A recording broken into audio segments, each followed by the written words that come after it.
안녕하세요. 오늘은 과학 지어쌤입니다. 수능 특강 3단원 우주 부분 지엽이나 간단한 개념 다시 정리해 보겠습니다. 자, 색지수는 우리가 주로 빛 빼기 V를 이용하는데 서로 다른 파장대 필터로 관측한 별의 겉보기 등급 차이, 짧은 파장대 등급에서 긴 파장의 등급을 뺀 값으로 정의하기 때문에 결국 U 빼기 B를 해도 되고 U 빼기 V를 해도 돼요. 주로 우리가 빛 빼기 V를 쓰는 거지, 짧은 파장의 겉보기 등급에서 큰 파장 겉보기 등급 빼면 요거 다 색지수입니다. 그 다음에 가시광선 파장 영역 좀 알아두시고 0.4 마이크로미터에서 0.7 마이크로미터 가시광선 이 정도 알아두세요. 자, 그리고 스펙트럼 형태에서 각 온도 O는 3만 K 정도, M은 3000 K 정도, 표면 온도 2000, 28000, 3500 근사값으로 알아둬도 됩니다. 그래서 실제 표면 온도 아니면 약간 스펙트럼 영역에서의 온도 범위, 분광형이 이제 A인 거는 만인 거는 많이 외우고 있을 텐데 이런 것도 좀 기억해두면 도움이 될 것 같아요. 자, 여긴 145페이지인데 HR도에 대한 건데, 항상 이렇게 HR도가 나오면 절대 등급 4.8 태양, G2 태양이기 때문에 태양 위치를 이렇게 좀 잡아둔 다음에 주계열성 범위 파악하면서 문제를 푸는 것도 좋습니다. 그래서 태양은 항상 문제를 풀 때 안 알려줘도 고려한다. 요거를 좀 기억해 두세요. 자, HR도랑 반지름, 광도, 절대 등급, 분광형이 들어있는 자료인데, 지금 요 라인이 주계열성인데 잘 보면 한 번씩은 문제 풀면서 봤던 애들이에요. 특히 뭐 글리세 725 같은 경우 생명 가능지대 문제에서 꽤 나왔던. 어쨌든 자, 여기서는 요게 지금 거성 그룹이고 요게 지금 초거성 그룹인데, 거성 초거성을 나누는 컷을 좀 알고 있으면 좋습니다. 태양의 광도를 1이라고 했을 때 거성은 한 1000배 사이까지, 광도가 1000배 사이. 그래서 좀 안전하게 판단할 때는 태양보다 광도가 10,000배 이상 크다 그러면 초거성으로 판단을 할 수가 있을 것 같아요. 자, 영년주기열이라는 것도 수특에서 설명을 하고 있습니다. 별의 중심부에서 수소핵융합 반응이 시작되고 중력 수축이 멈추게 되면 별의 HR도에서 표준 주기열이라는 곡선 위에 위치한다. 이 위치를 영년주기열이라 한다. 그래서 영년주기열. 자, 이것도 147페이지에 있는 원시별의 진화 과정인데, 알다시피 질량이 큰 별들은 이렇게 표면 온도가 감소하는 경향, 질량 작은 별들은 광도가 감소하는 경향으로 진화를 하는데, 이 숫자를 잘 보세요. 0.1. 태양보다 질량이 한 0.08배 이렇게 되면 수소핵융합을 아예 못합니다. 문제 풀다 보면 많이 봤죠. 갈색 외성으로 가고 하는 거. 그래서 수소핵융합을 하려면 태양보다 그래도 질량이 10% 정도까지는 돼야 된다. 이런 것도 좀 확인을 해두세요. 자, 역시 개념으로 잘 알고 있을 초신성 폭발인데, 초신성 폭발이 일어나서 우주 공간으로 이제 에너지가 방출돼서 무거운 원소들이 만들어지게 되는데, 초신성 폭발이 일어나기 전과 직후를 생각하면 전까지는 계속 수축인 거죠. 그 다음에 후도 수축입니다. 그래서 초신성 폭발만 말 그대로 밀어내는 거예요. 뿅 하면서. 그래서 수축과 수축 사이에 있다. 약간 그런 관점도 생각을 해두세요. 자, 이건 151페이지에 있는 수소핵융합 반응에 대한 계산 형태인데, 이것도 조금은 매번 등장하고는 있으니까 한번 확인을 해보시고, 그래서 헬륨 원자핵 한 개 질량은 4개 수소 원자핵을 합한 질량에 비해 0.7% 작기 때문에 그 질량이 줄어든 것만큼의 에너지가 발생한다. 그래서 이제 계산하는 방식. 자, 핵 온도에 따른 PP 반응하고 CNO 반응인데, 요 그래프는 아예 그릴 수 있게 연습해야 됩니다. 요걸 아예 그릴 수 있어야 되고, 요 사이 온도도 알아야 되고, 태양 위치도 알고 계셔야 되고, PP만 하는 별은 있어도 CNO만 하는 별은 없다. 이런 거. 핵의 온도가 이쪽에 이제 1억 K까지 온다 그러면 헬륨 핵융합까지 고려를 하셔야 돼요. 자, 152페이지 얘기인데, 대류는 온도차가 클 때 에너지를 효과적으로 전달하는 방법. 그래서 결국 별의 질량이 아주 클 때 중심부에 대류액이 생기는 것들도 이제 이런 이유 때문이고, 질량이 너무 작으면 전체가 대류액이 될 수도 있어요. 자, 153페이지에 태양 질량의 2배보다 크게 되면 중심에 대류액이 생깁니다. 확인하시고요. 자, 외계 행성계 탐사에서 시선 속도 변화 이용하는, 즉 도플러 효과 사용하는,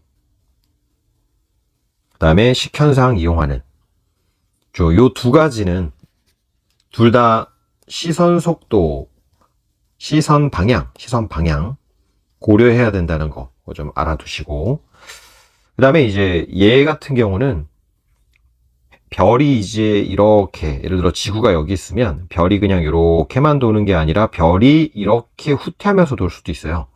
그래서 그래프가 나왔을 때 시선 속도 변화가 나오면 여기를 잘 봐야 됩니다. 요게 0이라면 그냥 돌고 있는 거고, 요게 플러스 값이면 후퇴하면서 돌고 있는 거고. 자, 시선 속도는 공통 질량 중심, 이 별의 질량과 행성의 질량을 고려해서 공통 질량 중심을 기준으로 돌다 보니까 시선 속도 변화로는 행성의 질량을 알아낼 수가 있어요. 행성의 질량. 됐죠? 그 다음에 식현상 같은 경우는 가리고 가는 거죠. 별을 행성이 가리고 가는 거라서 요거는 행성의 반지름을 알아낼 수가 있어요. 그럼 행성의 질량 알아내고 행성의 반지름 알아내면 행성의 밀도를 알 수가 있는 거죠. 밀도는 부피분의 질량.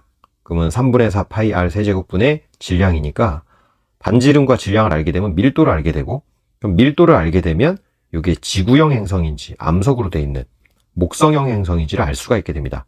그러니까 외계 행성계를 탐사를 했는데 생물체가 살 수 있는 액체 상태에 물이 있다 하더라도 대기, 기체로 되어 있는 목성형 행성이면 살 수가 없기 때문에 약간 이런 생각도 해보시고요. 그리고 미세 중력 렌즈 현상은 시선 속도나 식현상에 비해서 반지름이 커도 사용이 가능하고 질량이 작아도 사용이 가능하죠. 행성의 공전궤도 반지름이 크거나 행성의 질량이 작아도 시선 속도 변화나 식현상은 잘 할 수가 없던 건데 여기서는 다 되죠. 근데 이제 얘의 가장 큰 문제는 주기적인 관측이 어렵다는 거. 주기성이 없기 때문에. 그다음에 직접 관측. 직접 관측은 외계 행성과 거리가 가까울수록 유리할 거고 행성의 반지름이 커야 더 잘 보이겠죠. 행성의 표면 온도가 높을수록, 왜냐하면 적외선을 확인하는 거기 때문에. 그래서 별을 가리고 직접 촬영하는 거는 적외선을 이용한다. 자, 173페이지의 하단부 얘기인데 요 오른쪽 그래프를 보면 시선 속도랑 식현상 중에 어디에서 더 많이 발견했는지를 육안으로 파악이 잘 안 되죠. 약간 식현상이 더 많이, 시선 속도가 더 많이 발견된 것처럼 보이는데 왼쪽 자료를 보면 식현상으로 발견된 게 훨씬 많아요. 그래서 개념상으로는 식현상으로 더 많이 발견했구나. 이거 알아두셔야 되고, 그다음 오른쪽 그래프는 지금 공전궤도 반지름 0.001, 0.1, 1, 10, 100이기 때문에 이게 로그 스케일이죠. 그래서 로그 스케일이라서 간격이 지금 똑같다 하더라도 실제 같지 않은 거 조심하고, 지구를 기준으로 줬는데 Y축은 목성이에요. 지금 요 문제에 따라 얘가 지구가 될 때도 있어요. 그래서 요 Y축도 잘 보셔야 되고, 여기도 마찬가지로 로그 스케일 지금 보면 다 10배씩 증가하고 있죠. 자, 요 자료로 다시 봐도 직접 관측은 얼마 없다는 거 보입니다. 헌데 식현상하고 도플러 효과 비교하면 원래 식현상으로 발견하는 게 더 많은데 요 자료를 봤을 때는 판단이 어렵죠. 이런 거 좀 확인해 두시고. 자, 생명 가능지대 그래프에서는 역시 X축이 로그 스케일이죠. 더 커지고, 그래서 여기 간격이 같아 보여도 실제로는 간격이 이렇게 되는 거. 그 다음에 여기는 지금 질량을 줬는데 주계열성이다라고 이 탐구 자료가 깔고 있기 때문에 여기가 이제 질량인 거고, 만약에 별의 종류가 섞여 있는 경우는 반드시 광도가 들어가야 됩니다.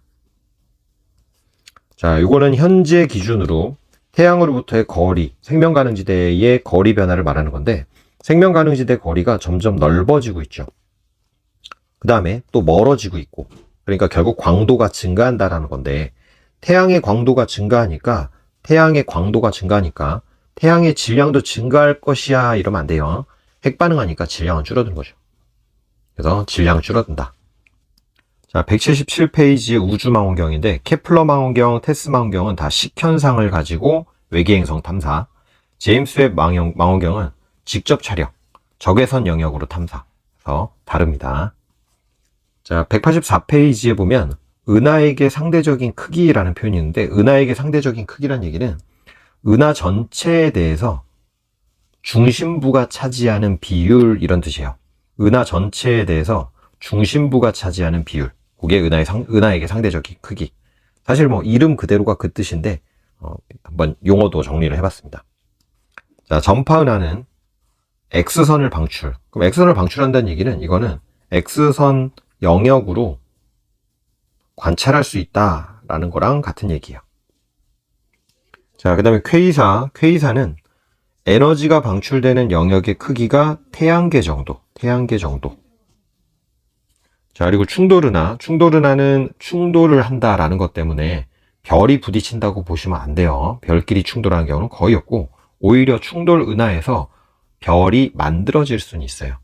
자, 이런 것도 많이 본 거죠. 자, 그리고 빅뱅 우주론에서 이런 낯선 얘기들도 수특에 써 있으니까 한 번씩 봐두세요. 우주의 물질이 균일하고 등방적으로 분포하고 있다는 우주론의 원리, 그다음에 중력의 원리를 설명하는 아인슈타인의 일반가능성 이론에 기반하고 있다. 자, 이런 얘기도 있습니다. 자, 188페이지. 빅뱅 후 1초 뒤의 우주 온도 100억 K. 100억 K. 온도 좀 알아두시고요. 자, 189페이지. 펜지어스 윌슨이 이제 찾아냈던 바로 전파 망원경으로 우주 배경 곡선을 측정했었죠. 7.3cm 파장의 전파를 발견했었는데, 이때는 당연히 이제 지표에 있던 망원경으로 했고, 이때 이후부터는 다 우주에서 한 겁니다. 그러니까 요것만 지금 지표고, 나머지는 다 우주예요. 지금 이런 다 그림이 힌트가 있었던 겁니다. 자, 192페이지 하단에 보면 유클리드 망원경이라는 게 있어요. 우주에 분포하는 암흑물질과 암흑에너지를 찾기 위해 2024년에 발사 예정인 망원경으로 중력 렌즈 현상을 이용하는 녀석. 그래서 유클리드 망원경, 중력 렌즈. 자, 193페이지에 임계 밀도를 수특에서는 평탄 우주의 밀도로 정의를 해놨어요. 임계 밀도랑 우주의 밀도를 비교했을 때 임계 밀도가 우주 밀도보다 크다는 얘기는 우주의 밀도가 수축할 수 있는 정도의 밀도값보다 작다는 얘기는, 그러니까 아직은 수축을 못한다. 그래서 열린 우주다. 공률은 음수다. 이렇게 이제 판단이 가능한데, 임계 밀도를 평탄 우주의 밀도로, 그러니까 결국은 생각할 때는 임계 밀도를 가지고 생각하는 게 훨씬 더 편한데, 뭐 평탄 우주의 밀도와 열린 우주의 밀도를 어쩌고저쩌고 이렇게 해서 약간 문장이나 단어가 헷갈릴 수도 있어요. 그래서 여기 확인해 두셔야 되겠어요. 평탄 우주의 밀도를 임계 밀도로 할 수 있다.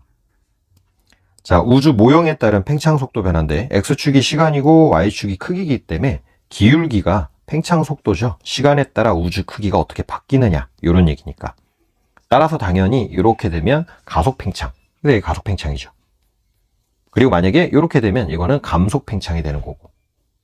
현재 시점, 그럼 최초 시기를 만약에 t라고 했을 때, 이때보다 이때가 지금 시간이 더 크니까 뭐 이 t를 0으로 만약에 안 줬으면 우주의 나이가 얼마냐 이랬을 때 현재 빼기 t를 해야 되죠.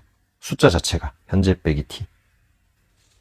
그다음에 현 시점에서는 지금 속도값이 다 똑같다라는 거, 이런 것도 확인해 주시면 되겠고. 자, 여기까지가 이제 우주론에 대한 얘기들까지 마무리를 해봤습니다. 그래서 워낙 중요한 기본 얘기들 외에 그래도 한 번씩 더 점검해 봐야 될 짜투리 얘기들 한 번씩 확인을 했고, 자, 수능 이제 바로 코앞으로 왔는데 하나라도 더 맞추고 평소 실력 이상의 점수가 되길 간절히 바라겠습니다. 그동안 고생 많았습니다. 안녕.